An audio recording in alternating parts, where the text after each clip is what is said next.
There it is. Go out.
All right. Good afternoon, everybody, and welcome to the Adams Brothers Podcast. All right. Good afternoon, everybody, and welcome to the Adams Brothers Podcast. We are here this evening with the Director of Community Services here with the City of Deerfield Beach, and we'll be asking him some questions here this evening. So we are here this evening with Mr. Jonathan Salas, correct? That is correct. He can't hear us. Can you hear us? Yes, that was correct. Jonathan Salas.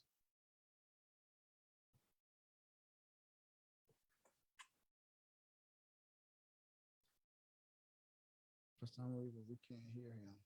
Can you guys hear me? We just heard him.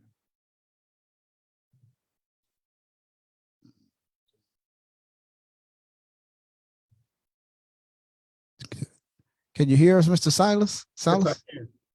Yes, I can. Can you hear me? For some reason, we don't have audio with him. Let me Go out. check our audio here. Go out and come back in. Close it down. Close this down and come back. Check your audio.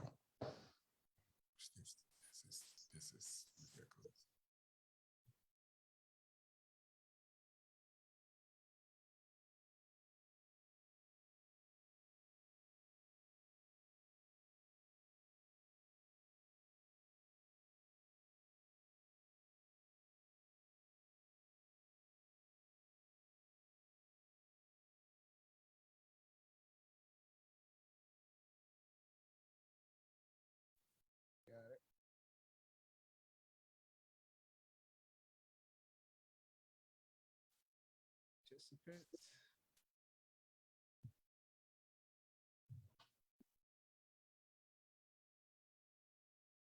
Can you hear us? Yes, I can. Can you hear me? There you go.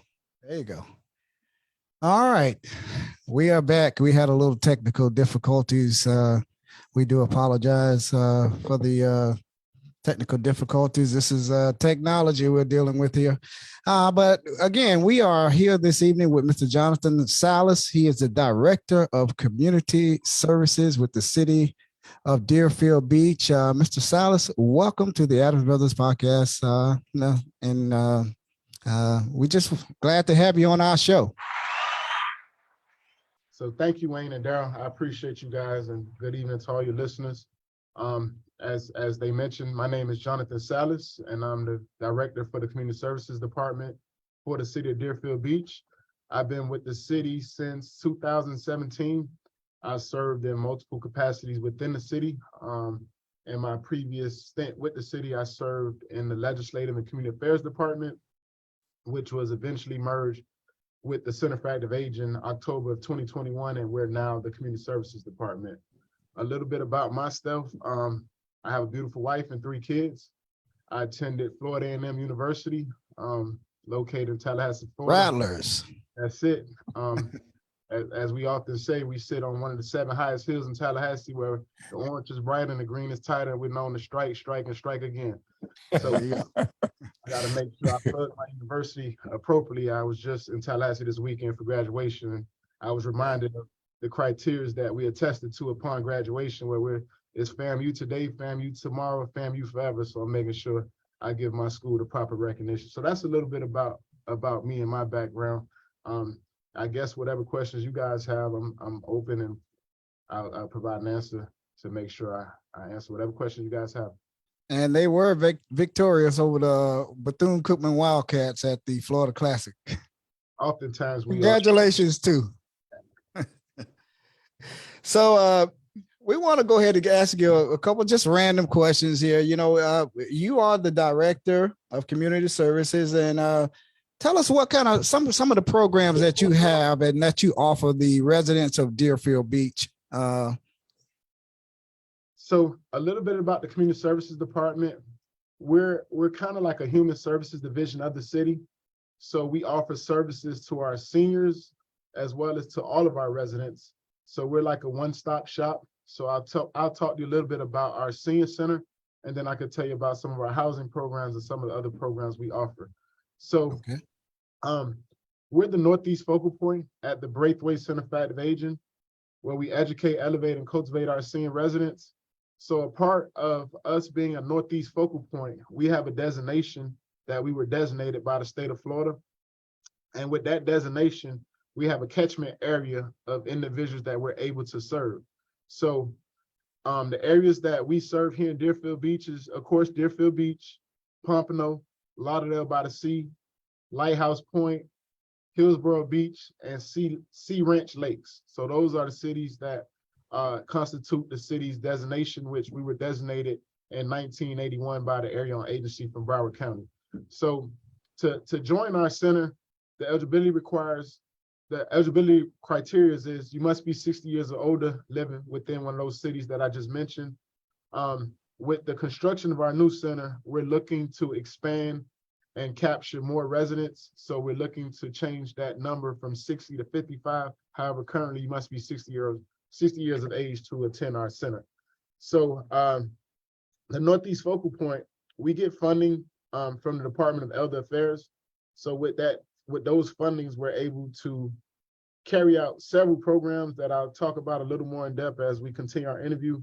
So what we like to promote at the center is we like to promote independence, and we want to make sure that the quality of life for our seniors is a quality of life that they can enjoy themselves. Oftentimes, if the seniors aren't attending our facility, we recognize that they're home alone and they have little to no interaction. So the goal is we want to promote, a great quality of life, and we want to socialize them. So we have several programs that we socialize them through. We just had a pajama party yesterday, which they were all dressed up in their pajamas, and we had music, we had lunch served. So we had a great time, as well as tomorrow we have a luncheon. We have our holiday luncheon that's scheduled for 11 a.m. where we'll eat lunch and we'll hand out some gifts for the holidays and celebrate. Oftentimes the seniors, they find great excitement in coming into the center, and they enjoy the festivities and just socializing. That's a very important part to the seniors. So at the Center for Active Aging, we have a senior center. So at our senior center, that's for our more mobile seniors, who most of those seniors, they drive themselves to the center daily, and they come in and engage in our senior center activities, which that's more of our ballroom dancing, our line room dancing, arts and craft, woodworks.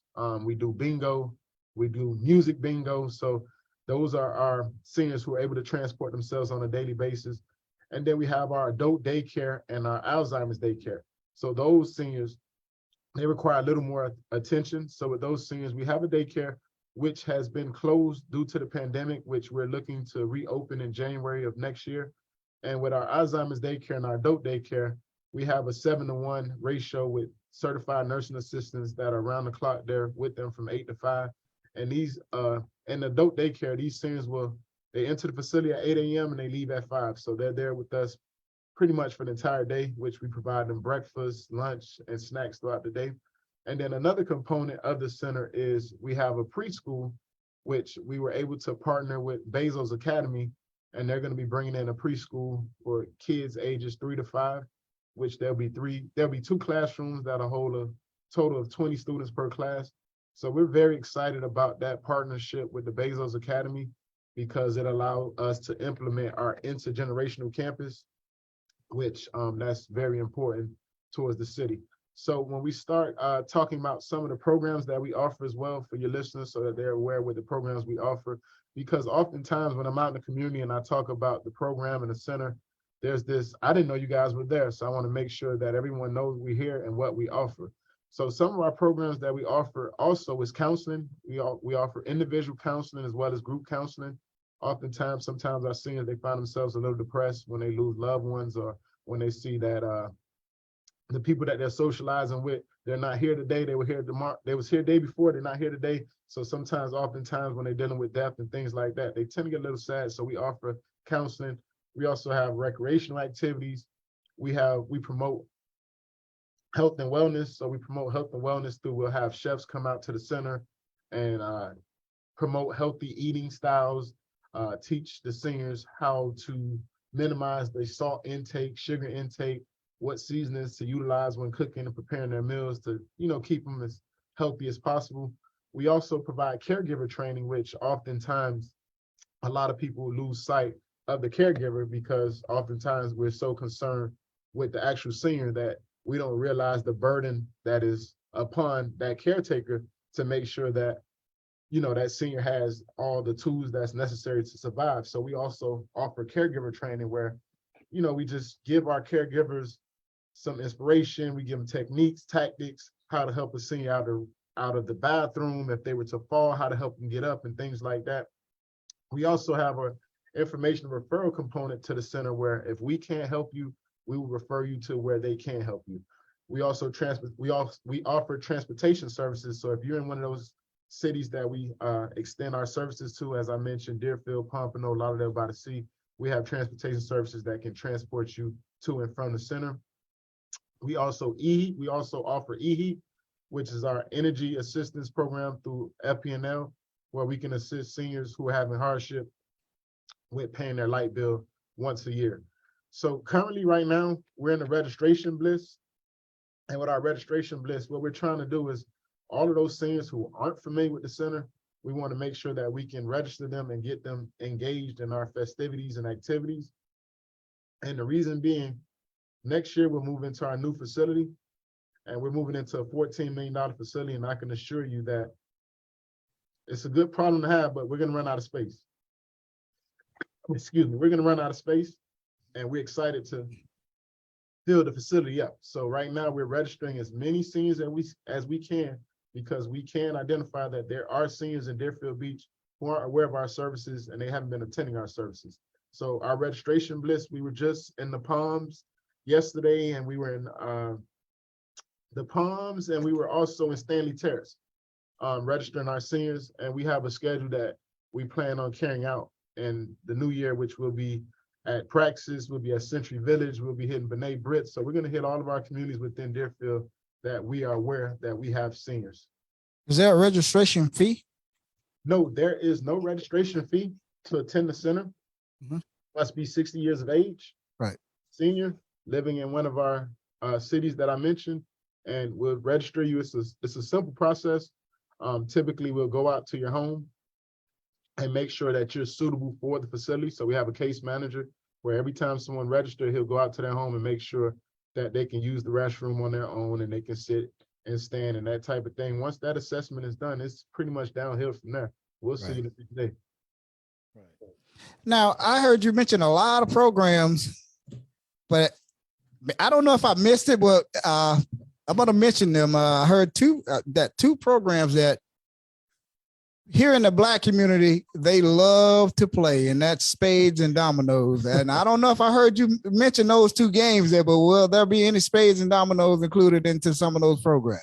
So we do have spades, we do have dominoes. We don't actually have tournaments, but there's open play. So we call it open play, where we have tables where if you're not playing dominoes, you can't sit at that table. Okay. It is known that this is the domino table. So we have dominoes every day. That's one of the most popular games we do have. So we have several board games, dominoes by far being the most popular. Right. Okay. So you pretty much covered a lot of the things that you're going to be offering at the center, the new center. And wow, it's 16 million. You said $14 million center? $14 million facility, 2,200 square feet. And wow. Again, The name of that building will be the Braithwaite Center for Active Aging, which I Right. want to give kudos to Commissioner Preston, Absolutely. champion changing the name of that facility to the Braithwaite, which I think it was fitting and appropriate. And once he mentioned that idea, I supported him 110%, and Right. he made sure he championed that, and commission all agreed with him that it was the right thing to do. So Absolutely, absolutely. I was going to say that too. That Commissioner Preston put in a lot of hard work to get that name and that name across to the. He came out in the community. He pushed it very hard. He made phone calls and. Like you said, kudos to Commissioner Ben Preston. Thank you very much. You put in a lot of hard work, and so did all of you. Yes. Job well done, and we appreciate it here. Us taxpayers, we really appreciate it. Yes. So we want to move on to the. I got one question. Okay, you have one question. Yeah, Go I got one question for you, Mr. Salas. With that big facility, I know you're going to need people to. Employment over there, employment opportunities. Will any employment opportunities be offered or posted on the board too? Hopefully people in the community can get most of the jobs, some on the outside, but definitely employment opportunities for people. Or volunteers. So, yes. and I'll touch on that. So with employment, we're actually doing hiring right now as we speak. So the goal is to have those people in place before we move into the new facility. We want to make sure that we have systems in place and everyone understands the goal that we're trying to achieve. So I'm tasked with managing who we are today and who are we trying to become. So I don't think that it's imperative to open this brand new facility and then bring all these new people and they don't understand our function. So we're hiring as we speak. I have maybe 6 or 7 vacancies. In the last couple months, I've been able to fill at least 3 vacancies. So I still have a tall uphill battle with finding quality employees to come in and commit to our vision. Because what I'll tell you is I've committed myself to this department as well as my staff. And when you start looking at commitment is something that a lot of people are afraid of. A lot of people are afraid of commitment because commitment entails results. And I understand that we must produce results. So we're trying to make sure we can find the best candidates that we can find to fill all these vacancies that we have within the organization. And you touched on volunteers. I can never not have enough volunteers. Volunteers is a critical part of our operations, which I was able to fill that vacancy about 2 months ago. I have a volunteer coordinator and she has been actively seeking volunteers. We need volunteers for our day-to-day operations. We need volunteers to come in. If you have a talent, a special talent or something that you can bring forward, we'll always, we have open arms and we'll take you in. And when I say talents, I've had people volunteer to come sing to the singers. I've had people volunteer, a guitarist come play music. So if there's a talent that you can offer or a service that you can offer, we can use your assistance. Okay. All right. It's very good. It's very good. Sounds like you all are on top of everything over there. So let's put it all together and let's see that work, that you're all working hard right now to have all of this, come so the community could actually come there and see it. So, just keep up that good work there. And I like how the city is promoting yes. the center. I commend them for that. I commend them. So Rebecca and our marketing team, they've done a tremendous job of making sure that the community is aware that we're here. This is our new name. This is what we're about, and the rebranding, because we're rebranding. We have a new name, different leadership. We have a lot of new employees coming in, so there is changes, and we're excited about the changes. Like I said, it's a $14 million facility, 2,200 square feet. It'll be a very smart facility. It'll have all the state-of-the-art features. We've been teaching our seniors of technology now. We've exposed them to Alexa and things like that so they can become familiar with it, which is a tool for them as well. Oftentimes, we see it as a luxury. It's something that helped me out with my day-to-day function, but for the seniors, it's actually a tool. Oftentimes when they can't see their phone well, they can communicate through Alexa, call my son or call my daughter. So we've introduced them to those type of features. We've incorporated some music that, that the music therapy is something that we recognize that's very beneficial as well. So just to be able to hear whatever genre, whatever, take them back to 1975 if they want. We could play all the music from the 70s, and they're really grasping that concept. So a lot of changes, great changes though. I'm very excited. I think everybody's excited. You can feel the energy in the community. You can feel the energy at the center.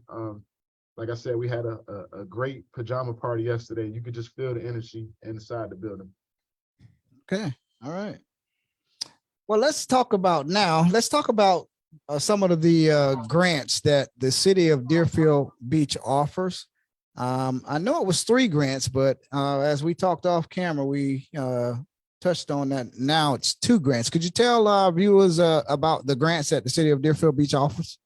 Absolutely. So the city of Deerfield Beach, we're an entitlement community, which means that we get an annual allocation each year from HUD.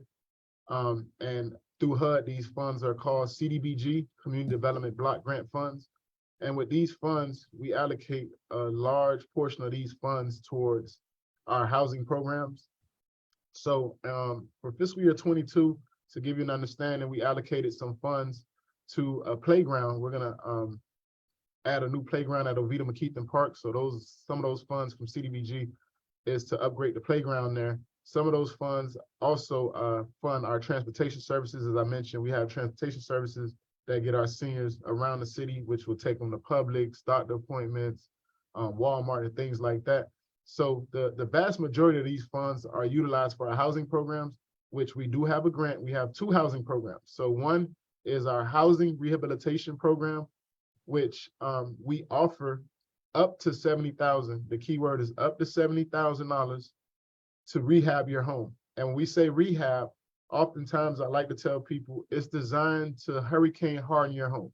So we look at adding new roof, windows, doors.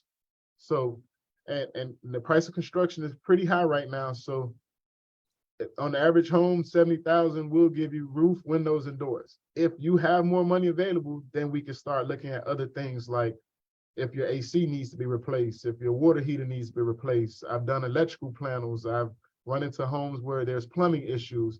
You name it. I've gone into homes where they didn't have smoke alarms. So we had to just something as simple as add smoke alarms. So this program is a great program. It's been around forever. It works. It's bar none. I mean, it comes in a form of a grant. So we'll add what's called an affordability period to the home. And we do this for the sake of, I don't want you to come to the city and get $70,000 and make your house look nice, and then you turn around and sell it tomorrow. So we put an affordability clause, which says that you must maintain this home for 15 years. At that point, once that 15-year period expires, you can do whatever you want. Hopefully you don't sell it. The goal is to keep it affordable, but that's how it works. So if you do decide to sell your home before that 15-year, there's clauses where that the subsidy amount decreases each year. So you just pay the city the difference of what you owe towards that grant, and then we'll provide those funds back to HUD. So that's typically how that works. So that's our housing rehabilitation program. It has income guidelines, which have been established by HUD. And those guidelines are updated every April, which this year they was updated as well. And just to give you a rough estimate, for a family of 4 in Deerfield Beach, you cannot exceed $72,000. So if your household has an income of less than $72,000, you qualify for the program. And if you go on HUD's webpage as well as the city webpage, you can see the threshold for the household size and maximum amount of income. So that's the housing rehabilitation program. We also have a purchase assistance program, which that purchase assistance program is designed to help individuals who would like to purchase a home in Deerfield Beach. So we would love for you to work, live, and play within the city. So we have that grant, and we'll help you with purchasing a home. So it's a first-time home buyer program. So oftentimes we work very close with the Deerfield Beach Housing Authority, and they have programs where they're preparing individuals to purchase that home. So oftentimes it's a seamless process when you enter their program and they start teaching you how to budget, how to manage, and then now you come to us and we can help you with a home. So great program. I know the cost of the homes are very expensive right now. but 70,000 puts a big dent into that purchase price. So that's a program that I want to make sure everyone's familiar with. And we have funding available for both programs currently. So this is a great time to apply if you're interested in purchasing a home or you're interested in rehabbing your home. What is the criteria that you have to meet for the purchase assistance program? I know you said it has to be like a family of 4 for the home rehabilitation. Is it similar to what that is? So yes, the guidelines are the same guidelines for HUD. And I oftentimes use the family of 4 because that's typically what comes across my desk. But for a family of 1, you can't exceed 50,800. For a family of 2, you can't exceed $58,050.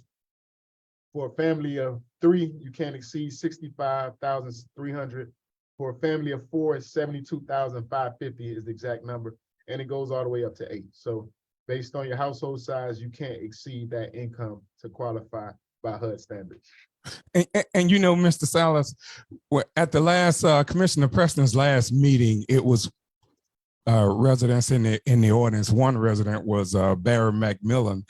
She questioned, you know, for a single person, I mean, it's like $50,000. You know, most people, a lot of people make a little bit more than 50,000. So it seems like for some people that's single and by themselves and are still struggling, that 50,000 keeps them out of getting that program. And is there a way that HUD, how do we go by, or do HUD make the guidelines that go by to up that 50,000 up to maybe a little bit more? I think in this day and time right now with someone single or even a family of 4, I think those guidelines need to be up just a little bit because a lot of people not meeting those guidelines, and that have been the biggest complaint that I have heard within the last 5 years, actually, from a lot of people. So these guidelines, the city has no say so in this. These guidelines are established by HUD. So HUD does a calculation each year. And like I said, every April, they provide us the numbers. And it's a calculation that they utilize in entire Broward County, and they derive to that conclusion based on Broward County. And what I can say is over the last 5 years, this number has increased each year gradually. So I've seen gradual increases each year as to what's the maximum for that household. So I wish I had more control over it because Deerfield Beach, we're unique. I mean, oftentimes it's always viewed as Broward County, even though we're Deerfield Beach, but that's just out of my scope.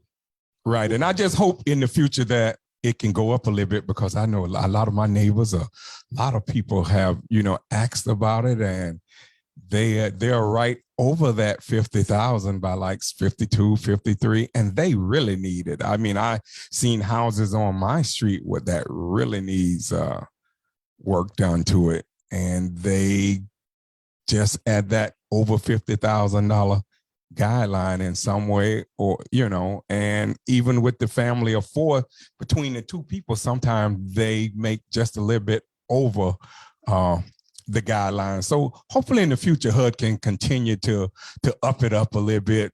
So some people that are single can meet those, meet the criteria. Absolutely. And we monitor each year, so we'll keep our eyes open to any increases that may come about. And every time there is an increase, we notify the community, hey, these are the new thresholds, because typically every time it goes up, a couple more people can fit within that criteria. And also, do the city offer any type of emergency money for people that might need a roof or a emergency work on their house, but not in, you know, that's outside of those income guidelines? Do the city offer that, like any type of emergency money for someone like that? We currently don't have a program for that. But with this particular program, I can tell you, if you can retrieve your documentation, what takes the longest is for you to retrieve your information. If you can give me your information in a timely fashion, we can get you approved within a day's period. I mean, it's an income certification. We have software now that pretty much you input everything and it calculates. So our turnaround is very swift. Okay. That's good. Part of this program as well, when we have a contractor who has one of these affordable housing projects, they have a stamp that we'll provide them on their permitting. And when they go to our building officials, they know to expedite that project because it's for affordable housing. So even approving of the permits will happen expeditiously once we know it's an affordable housing project. Is there anything else you'd like to tell us I and have our another viewers? question too. Oh, go ahead. Yes. Jonathan, do the city have any plans to acquire more property that may be inhabitable right now to, let's say, housing? Do the city have any plans? I know I heard rumors that the city was thinking about property over near Hooks in that area. And you don't have to be specific, but I'm just asking, do they have any plans on like just buying, say like an apartment complex that's already, people might already be in, and maybe tearing it down and maybe putting more affordable housing there? So no, we do have a property disposition program, which we do have properties throughout the city that the city owns. And we do have a program that's in place where, you know, residents are interested in purchasing one of those properties to build or create affordable housing. We have a program, but we don't have a program in place per se that, you know, we're forecasting on particular properties that we'd like to purchase to build. No, we don't have a program of that magnitude. Okay. Yes. Because I had, you know, I hear the city constantly say they need more affordable housing, and we do. And, you know, are there any plans in the making for any affordable housing to be built, you know, in, let's just say District 2? Are there any plans in the making right now? So what I can tell you is the Community Service Department, we oversee an affordable advisory, AHAC, Affordable Housing Advisory Committee. We have a Affordable Housing Advisory Committee. They meet quarterly. So they have those types of conversations. So I would like to invite you guys to that meeting. That next meeting, the date is tentative, but it will happen in the month of February. Once we have a specific date, I can, you know, notify you guys of that. And that's what that board is tasked with, looking at affordable housing from all standpoints, which affordable housing is something that's a crisis that we face across the country, which we're gearing up here in the city for the fiscal year 23 legislative session. And that's one of the Florida League of City priorities, which that's going to be one of the city priorities as well, to continue to fund the Sadowski funds, because in previous years, we've been threatened that those funds may be eliminated and serve other purposes. So that's one of those funds that funds one of our programs, that funds these housing programs that we discussed. Those are some of the funds come from there. So that's something that's legislation that we'll be watching closely to make sure that, you know, the Sadowski funds is funded, but the AHAC will be a good place for you to come and hear all about affordable housing within the city. Okay, thank you very much. And finally, for the people who would like to, if they have any further questions that, you know, they would like to ask you or anybody in your office about the Northeast Focal Point at the Braithwaite Center of Aging, or questions about the home rehabilitation grant or the purchase assistance, how could they reach you? So the best number to reach us to be 954-480-4449. So if you call that desk with whatever questions you have, they'll forward it to the proper channels, because we have a lot of different areas within community services. So just give that phone a call, and we'll make sure we get you the help that's needed. Well, thank you very much. We were talking to Mr. Jonathan Salas here, and he is the Director of Community Services with the City of Deerfield Beach. We want to thank you so much for taking the time out of your busy schedule and stopping by and talk to the Adams Brothers podcast. We know you have had a busy day and you want to get home to your family, and we just thank you. And anytime you want to come back and share some important information with our viewers, and you want to help you like for us to help you get that word out to the community, you have our contact information. Just Please come back. Please come back and talk to Rebecca, and we communicate with her all the time, and we'll be happy to have you back on the show. And before I go, let me just add again, that new center we're looking to do the ribbon cutting ceremony summer of 2023. So again, I encourage all of those out in the community who are aware of a senior who can benefit from the programming that we offer. Please give that number a call that I mentioned so that we can get them registered for our facility and get them within our programs. Again, thank you for having me. It was a pleasure speaking with you guys. And I put you guys up on that invitation to come back. Thank you. Well, thank you very much, Mr. Jonathan Salas. He is the director. Thanks, Rebecca, too. Community Services with the City of Deerfield Beach. Thank you, Rebecca Medina, for reaching out to us, and we appreciate you coming on the show and come back and talk to us sometime real soon. Thank you. Have a good one. Have a good evening. Thank you, guys. We appreciate you all. Thank you. Thank you.